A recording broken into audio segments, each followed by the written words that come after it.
Bonjour à tous, donc nous voici dans la dernière partie, deuxième et dernière partie du chapitre 13. Donc on avait vu dans la première partie un aspect macroscopique des transformations en chimie organique et maintenant l'aspect microscopique. Donc sur l'aspect microscopique, on commence déjà par quelques notions d'électronégativité et de polarisation d'une liaison. Alors l'électronégativité, c'est une grandeur qui est sans dimension, qui traduit un petit peu la capacité qu'a un atome à attirer vers lui le doublé d'électrons de la liaison dans laquelle il est engagé. Nous, il existe plusieurs échelles, donc c'est une grandeur quantitative, hein. Il existe plusieurs échelles d'électronégativité. Nous, on utilisera la plus utilisée, pour nous en tout cas, dans le second degré, c'est l'échelle de Pauling. Euh, L'électronégativité dans l'échelle de Pauling, d'une manière générale d'ailleurs, elle est notée avec cette lettre grecque là, qui est la lettre chi. Donc on vous donne les valeurs d'électronégativité dans les exercices. Et l'électronégativité, dans la classification périodique, elle évolue de cette manière. Donc elle augmente de gauche à droite et de bas en haut. Donc c'est-à-dire que le fluor, c'est l'élément le plus électronégatif. On remarque qu'il est à 4,0. Donc souvent ce qu'on fait en termes de notation, donc si je devais vous donner l'électronégativité du fluor, donc qui fluor en indice 4,0. Donc voilà, donc pas d'unité, grandeur sans unité. Donc voilà ce qui vous permet de comparer un peu l'électronégativité de tous les éléments de la classification. Alors cette électronégativité va vous permettre du coup de prévoir le caractère d'une liaison. Alors le caractère d'une liaison, c'est-à-dire est-ce que c'est une liaison purement covalente, comme dans certains métaux? Est-ce que c'est une liaison polarisée? Et donc du coup, alors j'ai pris l'exemple d'une molécule AB. Donc on pourrait la représenter comme ça par exemple. Et je vous ai fait ça sous la forme d'un tableau qui résume, voilà, qui assez bien, je sais pas, mais qui résume un petit peu les trois caractères. Alors exemple, donc la liaison entre les deux atomes A et B peut être. Alors si la différence d'électronégativité entre les atomes A et B est inférieure à 0,3, les deux atomes possèdent à peu près la même électronégativité, ou en tout cas la différence elle est très faible. Ce qui veut dire qu'en termes de répartition des électrons entre les deux atomes, le doublé, on pourrait dire qu'il est équitablement réparti. Exemple, le dihydrogène. Le dihydrogène, ben là, comme c'est les mêmes éléments, la différence d'électronégativité, elle est nulle. La liaison n'est pas polarisée. Un autre exemple, dans une liaison carbone-hydrogène, alors la différence, si hop, on reprend les valeurs que je vous ai mis tout à l'heure, le carbone, on est à ici 2,5, l'hydrogène 2,1. Alors vous allez me dire la différence elle est de 0,4 et vous avez dit 0,3 dans le tableau. Alors il ne faut pas prendre le 0,3 au pied de la lettre. Voilà, faut que la différence soit très faible. Donc là la liaison carbone-hydrogène n'est pas une liaison polarisée. Vous allez voir, souvent on néglige la différence de polarité entre les deux. Autre cas de figure, donc là la différence d'électronégativité entre A et B est plutôt moyenne, forte, on va dire comprise entre 0,3 et 2 à peu près. Donc là, le doublé d'électrons, il n'est plus réparti équitablement. Donc vous allez avoir l'atome électronégatif, le plus électronégatif, qui va attirer un petit peu plus vers lui le doublé d'électrons. Ce qui va créer ce qu'on appelle une charge partielle, donc delta, ici. Donc delta moins pour le chlore. C'est un petit peu comme s'il n'a pas tout à fait gagné l'électron là en plus, mais presque. Voilà, il l'attire un petit peu plus vers lui. Donc il apparaît une charge partielle négative. Et donc l'hydrogène, lui, est par contre son électron en train de s'éloigner, donc sa charge partielle est positive. Donc là, la liaison est polaire. Autre cas de figure, donc là, dans le cas où les deux atomes possèdent une très forte différence d'électronégativité, supérieure à 2, là, le doublé d'électrons, il est complètement acquis par l'autre atome, et vous avez la formation du coup d'un ion. Donc par exemple, dans une liaison sodium-chlore, bah, vous avez en fait une liaison ionique. Donc les deux sont proches les uns des autres uniquement par des interactions électrostatiques. Les charges positives et les charges négatives sont attirées par une force électrostatique. Et le doublé d'électrons est entièrement acquis par le chlore. Donc cette fois-ci, c'est une charge entière. Une charge entière. Plus pour le sodium et moins pour le chlore. Donc voilà l'intérêt de l'électronégativité déjà, c'est de comprendre un petit peu la polarité d'une liaison ou non, en fonction des électronégativités. Donc cette électronégativité, elle va vous permettre maintenant de reconnaître plutôt les sites, alors je vous montre, on est là sur la deuxième branche, de reconnaître les sites donneurs et accepteurs de doublés d'électrons. Alors ça c'est hyper important, je parle bien de doublés d'électrons. Donc ici, on commence avec le site donneur. Les sites donneurs sont reconnaissables dans plusieurs cas. Donc je vous ai fait plusieurs cas ici. Soit une charge totale. Exemple, dans l'ion HO-, dans l'ion HO-, l'atome d'oxygène qui porte une charge négative, c'est un ion, d'accord, l'ion hydroxyde. Ce côté de la molécule, l'atome d'oxygène, possède une charge totale. On dira que c'est un site donneur d'électrons, de doublés d'électrons. Donc il est capable de fournir un doublé d'électrons. Autre site donneur que vous pouvez reconnaître, c'est s'il porte une charge partielle. Exemple, dans la molécule d'eau. Donc dans la molécule d'eau, vous avez l'atome d'oxygène et d'hydrogène qui ont une différence d'électronégativité. Alors vous pouvez reprendre la classification un petit peu plus haut. Donc l'oxygène, on est ici à 3,5, l'hydrogène à 2,1. Vous voyez que la différence est bien elle est de 1,4, donc supérieure. Je reprends le petit tableau. On est ici supérieur à 0,3, compris entre 0,3 et 2. Donc on va avoir une liaison polaire et apparition de charge partielle. Donc je reviens sur la molécule d'eau. L'oxygène étant plus électronégatif que l'hydrogène, il va attirer un petit peu plus vers lui le doublé d'électrons. Alors avec cet hydrogène, mais aussi avec cet hydrogène-là. Ce qui veut dire que l'atome d'oxygène, lui, il va attirer 2 fois plus d'électrons. Donc 2 charges partielles négatives, et puis chaque atome d'hydrogène, lui, se voit un peu subtiliser son électron, donc il porte une charge partielle positive ici et positive ici. Vous remarquez que globalement la molécule reste un édifice neutrin de charge positive partielle, de charge négative partielle. Donc là, encore une fois, l'atome d'oxygène est un site donneur de doublé d'électrons. Après, et je l'ai mis entre les deux, vous allez comprendre pourquoi, un autre moyen de reconnaître un site donneur, c'est un doublé non liant. Et je l'ai fait partir sur les deux autres, parce que finalement, dans les deux autres, vous avez les deux cas. Donc vous avez la charge totale, qui est due ici à l'ion, et puis vous avez des doublés non liants ici, qui renforcent encore plus le côté donneur de doublé d'électrons. Et puis pareil ici, vous avez une charge partielle qui en fait un site donneur, et puis des doublés d'électrons non liants, qui renforcent encore plus ce caractère donneur de doublé d'électrons. Ici, autre moyen, la liaison multiple. La liaison multiple, c'est aussi un site donneur d'électrons parce qu'il y a une grosse densité d'électrons et ça en fait donc un site donneur aussi. Et j'ai repris les exemples d'ailleurs que vous pouvez retrouver dans le livre normalement.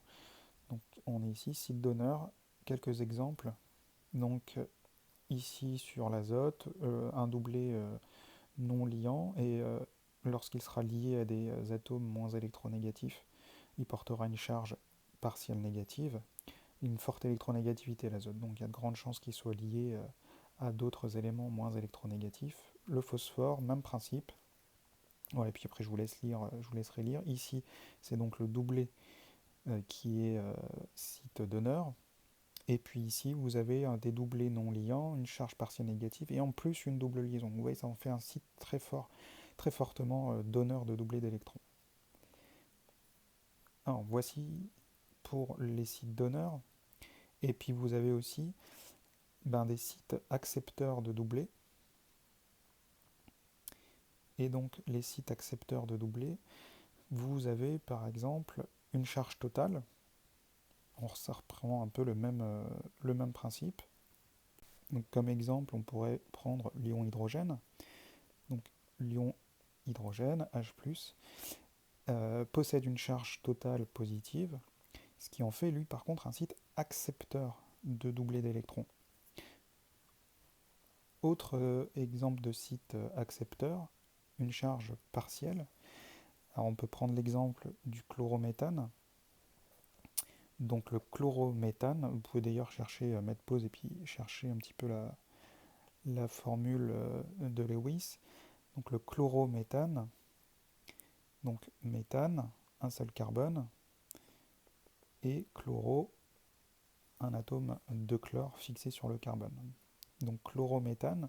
Alors si je fais une formule de Lewis, le chlore a 3 doublés non liants. À partir de là, je regarde les différences d'électronégativité, donc ils sont toujours donnés.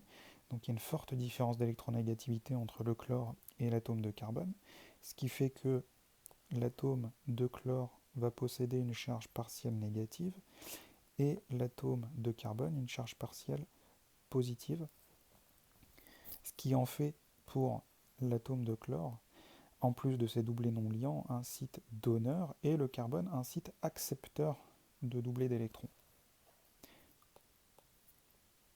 Et je vous ai mis des exemples que j'ai repris d'ailleurs dans votre livre.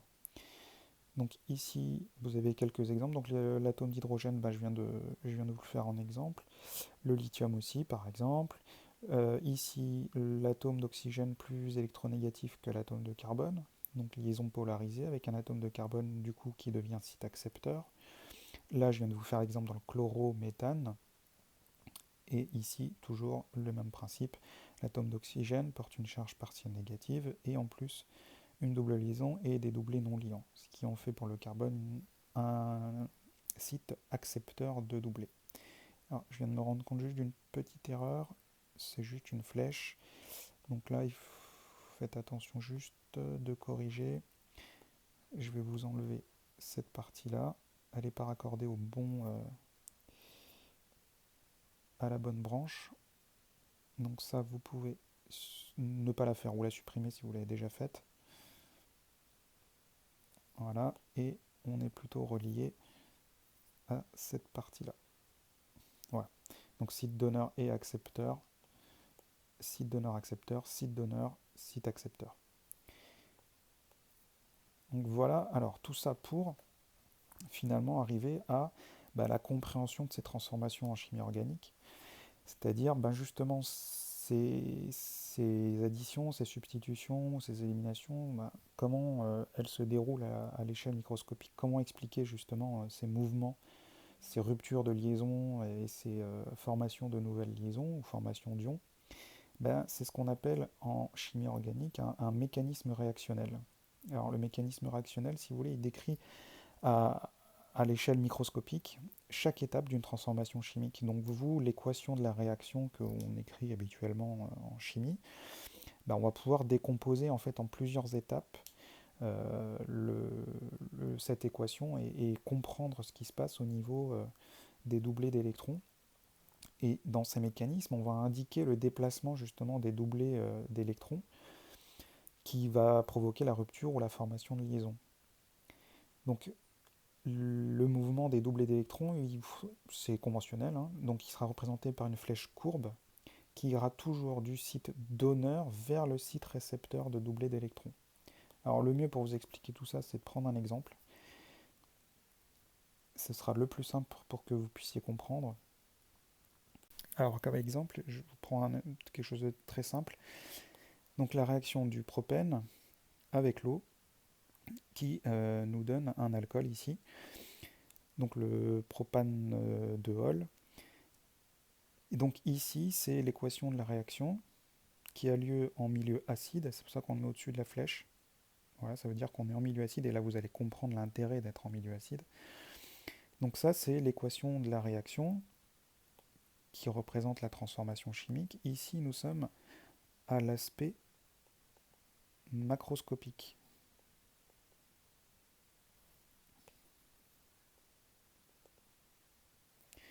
Donc ici, sur l'aspect macroscopique, vous remarquez qu'on est en présence d'une addition. Donc là, si vous comparez un petit peu réactif et produit, donc là on retrouve ici cette chaîne de 3 carbones, ici. On remarque que sur ce carbone ici, on n'a plus 2 atomes d'hydrogène, mais 3, donc il y a eu un atome d'hydrogène en plus. La double liaison a disparu. Et on a sur ce carbone ici la formation d'une liaison avec un groupe OH. Donc là, on a ajout de groupe d'atomes, disparition d'une double liaison, c'est définition d'une élimination. D'une addition, pardon.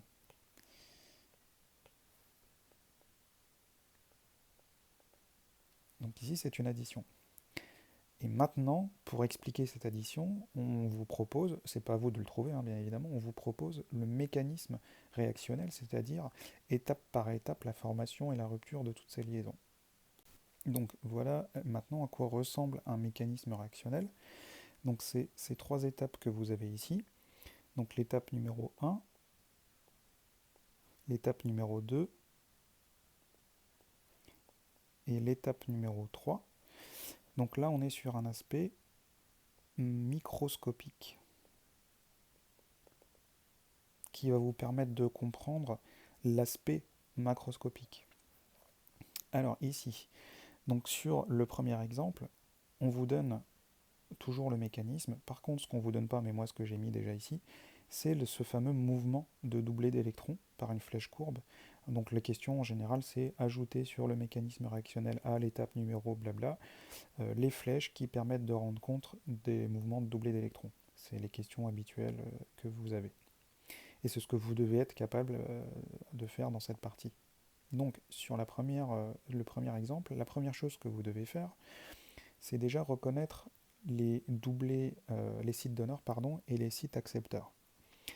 Ici, il faut comparer les produits et les réactifs encore une fois. Donc il faut faire par comparaison.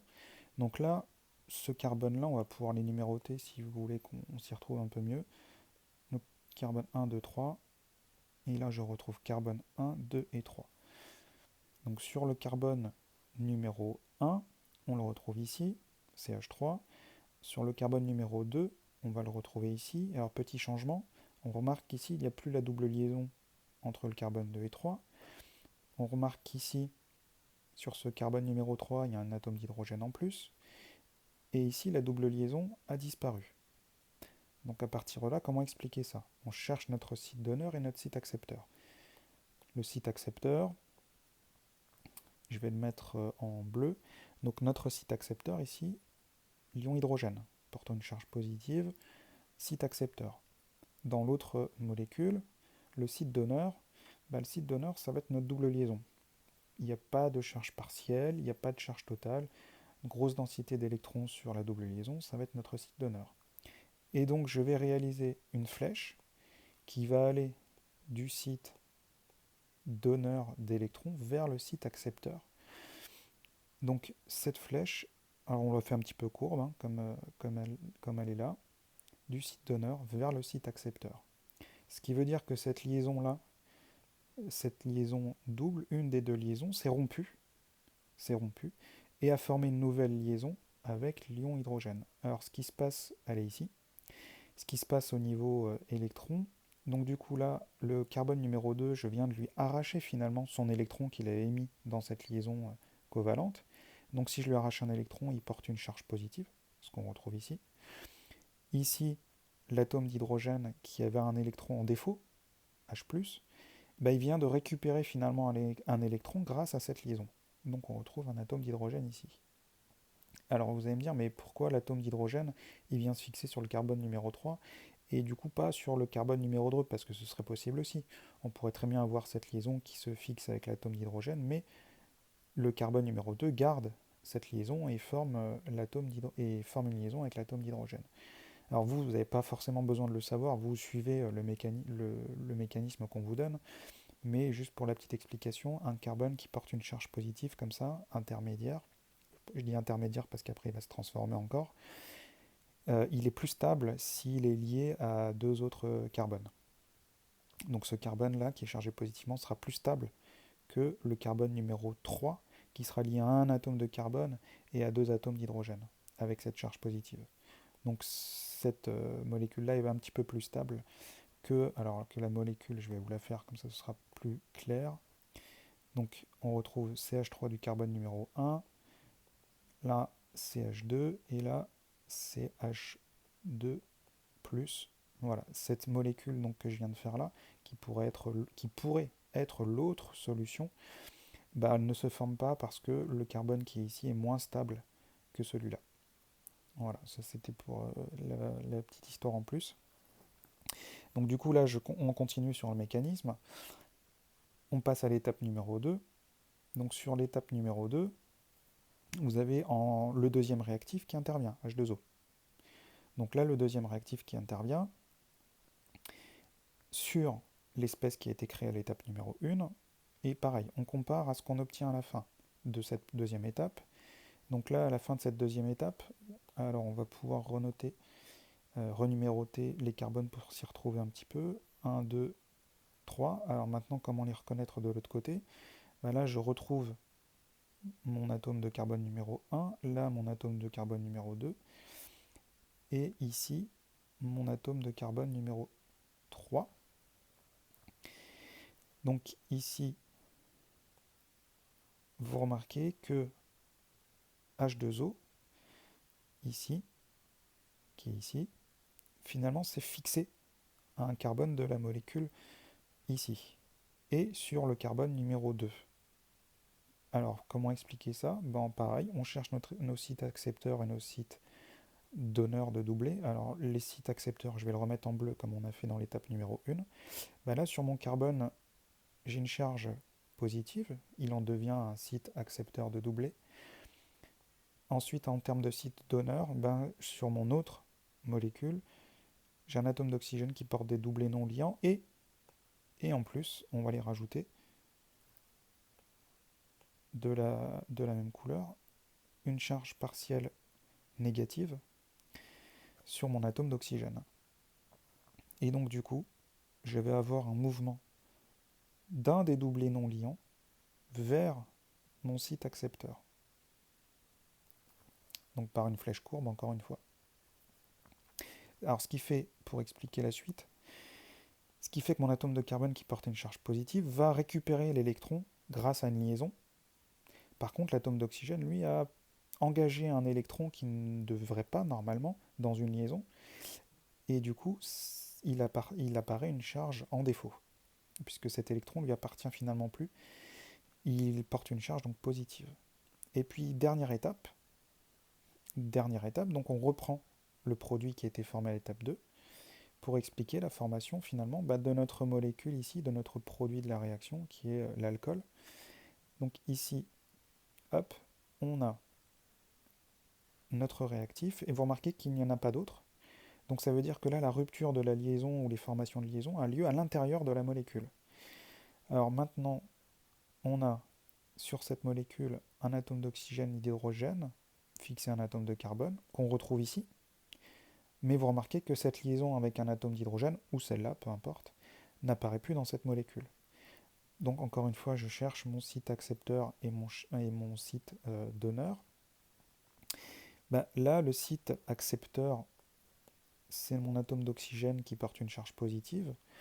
Et puis ici, on pourrait dire que le site donneur est la liaison ici entre l'oxygène et l'hydrogène. L'atome d'oxygène étant en fait fortement électronégatif et beaucoup plus électronégatif que l'atome d'hydrogène, il va attirer vers lui le doublet d'électrons très fortement jusqu'à la rupture de la liaison. Donc rupture de la liaison qui est encore une fois une flèche courbe vers le site accepteur. Donc là, il y a rupture d'une liaison. Donc c'est-à-dire que là, vous avez récupéré finalement l'oxygène, a récupéré un électron, donc il reforme son doublet non liant, donc il devient électriquement neutre à nouveau. Et l'atome d'hydrogène, lui, par contre, a perdu son électron qui était engagé dans la liaison, il devient l'ion H+. Donc vous remarquez juste une petite chose, c'est que l'ion H+, il était présent au départ de l'étape numéro 1, et présent à nouveau à la tape de fin, à l'arrivée. Donc il est en fait ici utilisé par la réaction et régénéré à la fin. Ici, c'est un catalyseur. Donc l'ion H+ ici est un catalyseur, c'est pour ça qu'il n'apparaît pas dans l'équation macroscopique dans l'aspect macroscopique de la réaction. L'ion H+ n'apparaît ni comme un réactif ni comme un produit. C'est un catalyseur. Donc vous voyez l'intérêt ici du catalyseur, il active un petit peu la réaction en créant en fait un carbone avec une charge positive. Juste pour la petite histoire, ce qu'on appelle un carbocation. Donc l'intérêt ici du catalyseur. Voilà, dans les exercices, vous allez voir, il y a plein d'autres exemples. Je vais vous donner la liste des exercices que vous pouvez faire. Donc en termes d'exercices, vous allez pouvoir commencer tranquillement pour rechercher les sites donneurs et accepteurs déjà.